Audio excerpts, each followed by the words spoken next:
Hello, hello guys. Nag-order pala ako ng mga ginto-ginto guys. Ayan guys, binubuksan ko na guys kung legit talaga siya guys. Ayan. Kung hindi ba siya kulang o hindi sira, ganon. Dapat i-video natin lahat ng ino-order natin, lalo na kung merong halaga siya guys. Ayan guys, malapit ko nang makita yung order ko kung legit ba siyang ginto guys.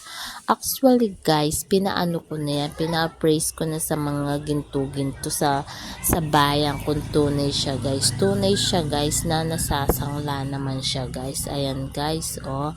Ayan, malapit na guys. Oh, meron pa siyang Prince Salamin guys. Ayan no. Jewelry liquor. Kung paano ingatan kasi guys, lightweight lang yan guys. Guys, ayan. Legit naman siya guys. 18 inches lang pala yan guys. Ay hindi pala guys, 16 inches yan guys. Guys, ang ganda-ganda guys. So, gusto ko kasi guys 16 inches lang guys kasi yun lang ang budget ko guys guys. Tsaka mas nakikita yung 16 inches guys. Ayan, ang ganda-ganda guys. Ayan.